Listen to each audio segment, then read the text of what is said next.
Hey guys, how's it going? And welcome back. Everything that affects the overall speed of your bow. Everything. Well, at least that I know of. So, let's talk about this. That's my Matthews Mission hammer bow. That's my hunting baby. Okay? Haven't given her a name yet. I've named the guitars. Why shouldn't I name bows? Right? Anyways, we'll see what it does.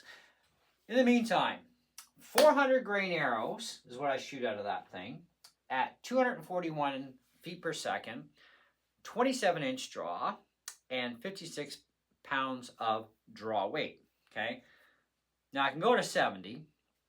The bow goes to 29, but we don't care. We got to work with what we have here. Okay. And what we're doing. Now that gives us 51.6 foot-pounds of energy, of kinetic energy out of those arrows at that setup. Okay, pretty good. That's lots of killing force to take down, well, bear, moose, deer, elk. Okay, within about 35 yards or less. Less is preferred always. Majority of bow hunters, by the way, including crossbow hunters, majority of them, they usually hunt 35 yards or less because they get the best speed and the best energy, kinetic energy out of their arrows to kill an animal. Okay, you've heard about heavy FOC or heavy arrows, period. There's a half truth being told. There is a truth to the fact that a heavier arrow can create more kinetic energy. And I do use words can because it's not going to create more kinetic energy unless you can add more draw weight to your bow. Something you're not being told by guys like Ranch Fairy and the rest of them, okay, that are into this heavy FOC crap.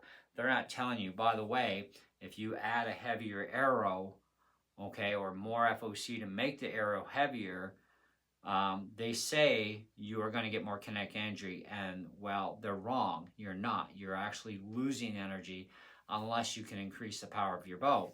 And if you're a traditional bow hunter with a one-piece bow, recurve, longbow, doesn't matter, you have to buy a new bow, or you just wasted your time and energy making heavy arrows for nothing because they're going to run too slow and you're going to lose energy. Okay, that is a fact. Believe it or not, I could care less. That is a fact. Do your own testing. You'll find out I'm telling the truth. You need more power, which means you need a new bow. Okay, if you're a traditional hunter running a recurve or a longbow, what have you, that's a takedown version, if your bow can support heavier limbs, you can increase your limb weight that way. But you also got to be able to pull that weight too, don't forget, at your draw length that you draw those bows at. Now, the nice thing about things like traditional bows is they can be overdrawn, but they can also be underdrawn as well. A compound must be set up to the user specifically, okay? No options, okay, for the draw length. So you cannot overdraw a compound bow for the user unless, well, you made it too long for the user, in which case they would have to keep pulling back until they come up against the back wall, okay? So, and that could be a very dangerous situation depending on the length of the arrow. Not a good plan, okay? Now you can overdraw a traditional bow too, which could also be dangerous to the user as well, depending on the length of the arrows they're using. But a compound is specifically set up for the draw length of the user. Now, all the tests that are out there to check your draw length, what I'm finding for myself are completely inaccurate. My 27 on my Matthews bow, mainly because the hand grip is the thing, and the angle of that grip and etc., and dimensions dictates that I'm shooting that thing fine at 27-inch draw, which I thought it was 28, but I was wrong, my bad, but it is 27. I am very comfortable with that bow, and my arm is comfortable for the stretch out as well. Everything gets affected differently with different bows. Okay, this is why you need to try a lot of bows to find out what you're going to work with as well. My Stinger is a completely different grip system as well, and it's very comfortable at 27.5 inch. And the Hoyt Invicta left-handed target bow I'm looking at getting, which is still pretty expensive even for a used bow, but they don't hold value, which is nice. That is minimum setting on that bow can only go as low as 28.5, and it is a perfect setup. do the math. All my tests that I've done all say I'm a 28. Bow punky. It depends on the bow what you actually are in the end, okay, for that bow. Now, getting that out of the way, a 400 grain arrow does 241 and 51.6 pounds of energy, okay? Now, if you do a 527 grain arrow, and you know that at 56 pounds, well, we've cronied it on my channel. It's all in the archery playlist. We've shown this. 208 is what I get out of those arrows. That gives me 50.64. I've lost about a pound of energy, okay, using a heavier arrow. It's 127 grains heavier than my 400s. It doesn't matter what the spine is. The lengths are identical on the arrows too, okay, between all my arrows, because I thought I was shooting 28 all this time and I wasn't, okay, I was wrong. So all my arrows were cut 28 and a half shaft to shaft. Now some of you would say, well, Cab, you got a lot sticking out front. You should really shorten those things. Why the hell would I? I am still getting bullseyes. I am still getting friggin' perfect groups. Why would I change? Okay? No, there's no reason for it. There's no point to it. If it's working and you're getting great accuracy results, who the hell cares? Besides, it's an extra inch plus, right? It's not hurting anything for me. So it's not going to hurt things for you either. Arrow length is kind of a weird thing, okay? Now, I would probably say that a 32-inch arrow would be way too much, okay? And would definitely cause some issues there because it's also going to be a lot more weight too. That would slow me down more. But where I'm currently set up, my fixtures on all my bows are working perfect. So I ain't changing nothing. Now, when it comes to the whole heavy arrow, heavy FOC crap, okay? I'm not saying it's a total waste, but you need to have more poundage. You need more speed. And the only way to get that is with more draw weight. Draw length is not going to really help you much, but draw weight does. And you got to stay within your draw length. But your draw weight needs to be increased a lot. And to go from 208 to go up to 241 with a 527 is probably going to require about an extra 10 pounds, maybe 15 pounds of additional draw weight. Well, I only got 14 more to work with, and my bow is maxed at 70. Okay, so, but let's say we did do that at 241. Now, that's only from 208 to 241. That's about 33 feet per second. Now watch what happens. If we run that 527 at 241, we go from 50.64 to 6798 is the kinetic energy that we create by just that little bit of extra. But with that extra, we need basically to max out our bow. And I'm sorry, but I can't pull 70 pounds. A lot of us can't, okay? So I tried 62 pounds and put myself out of commission for a couple of days. And then the weather finished it off, which was fine, more healing time. But 56 to 62 was a bit of a jump. And that jump caused my body harm. We should never be pulling more than what we're capable of comfortably shooting at. And we should be able to shoot at least a minimum of 50 arrows a day at that weight and not be overly fatigued, okay? I have more than shot 200 arrows in one day at 56 pounds, and I am just fantastic.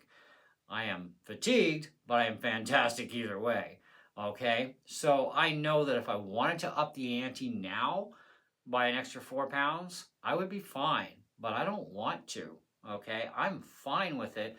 Because I look at, you don't need all that draw weight to kill an animal at 35 yards or less, which is where the majority of bow hunters are at. They're 35 yards or less. Why would I want to add more poundage? It's not going to help me kill the animal any better. It will speed up my arrow a little bit, depending on the arrow, of course. But otherwise, it's really not anything to write home about to do something that could go against me too.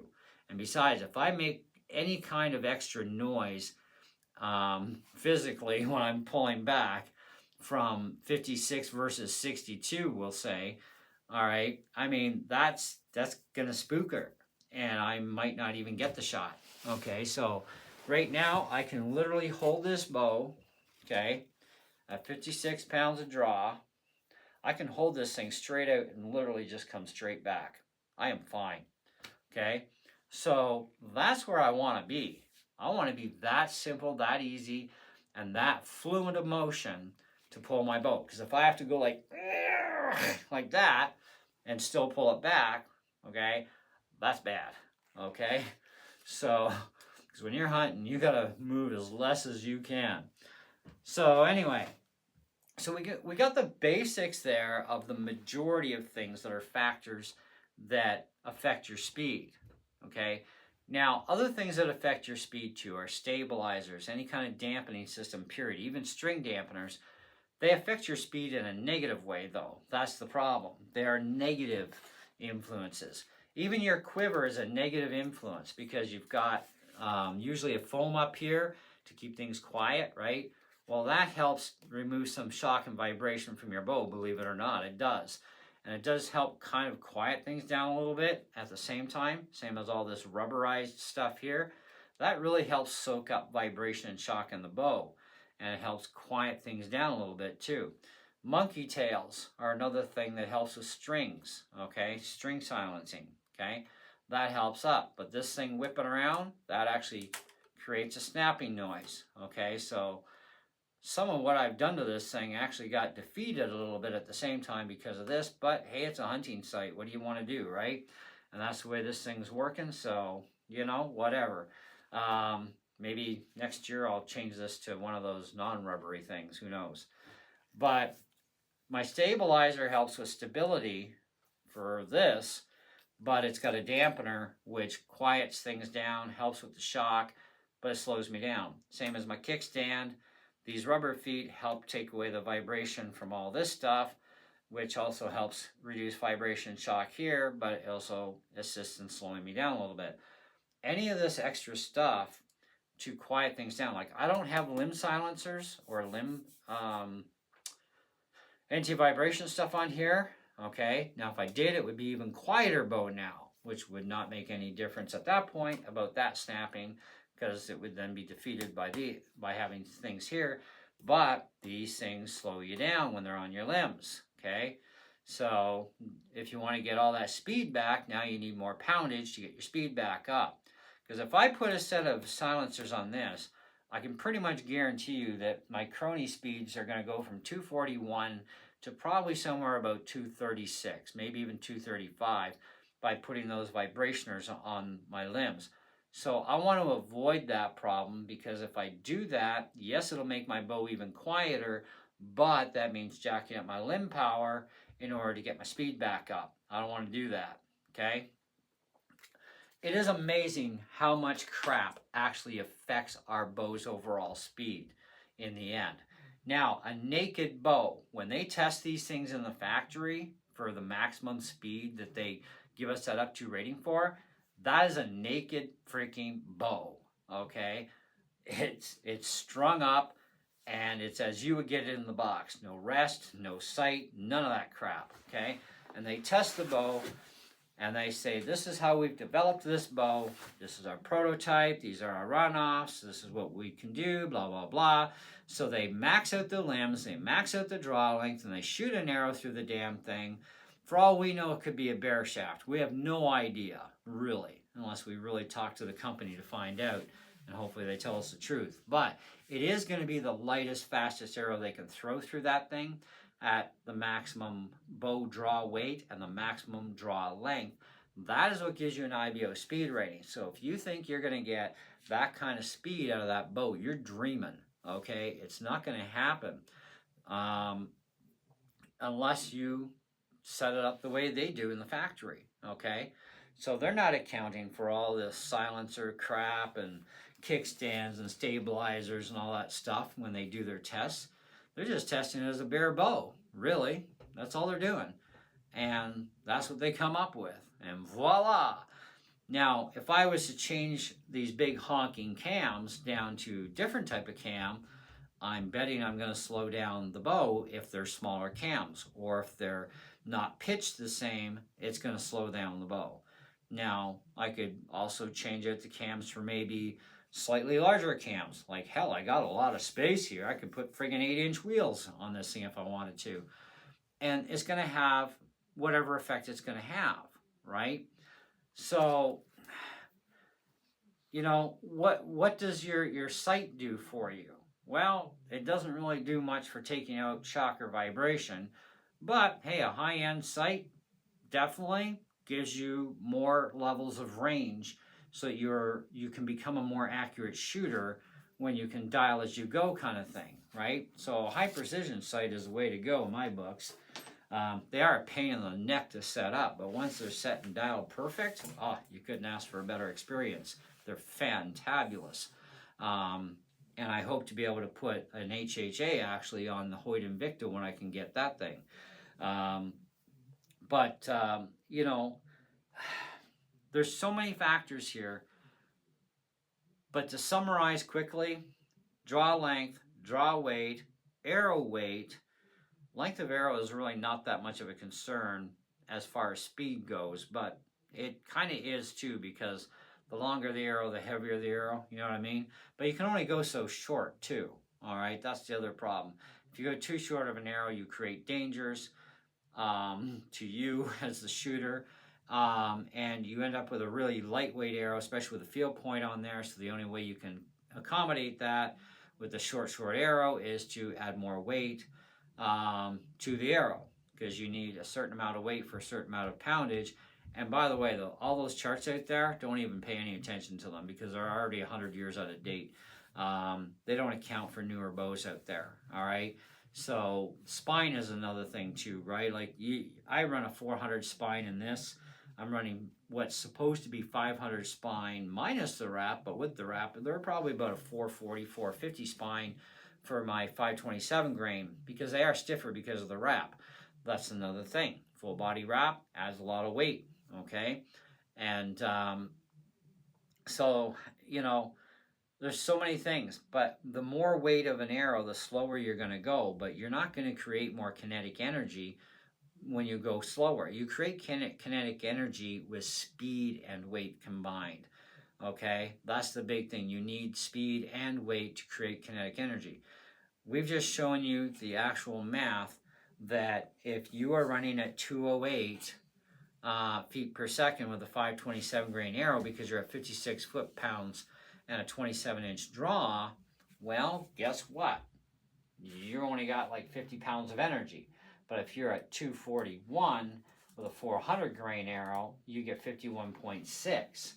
Okay? Now, if I could get this thing to run closer to 300, let's say I could get it 280 with a 400 grain. That's at 70 pounds, okay?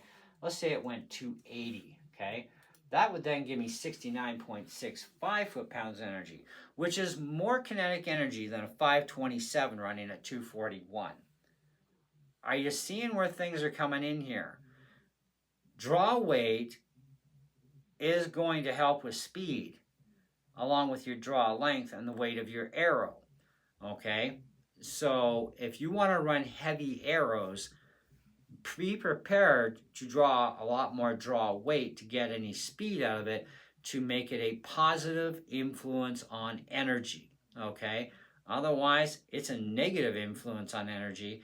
And that 208 feet per second, by the way, it's not going to hold its range as well. Even though the arrow is heavier, you've lost energy. Therefore, you lose range as a result as well at the exact same distance. So my 400 grain arrow will travel further and faster than my 527, which is going slower and it's heavier, because I have more kinetic energy behind my 400 than I do with my 527, because of a whole 30-some feet per second difference, okay?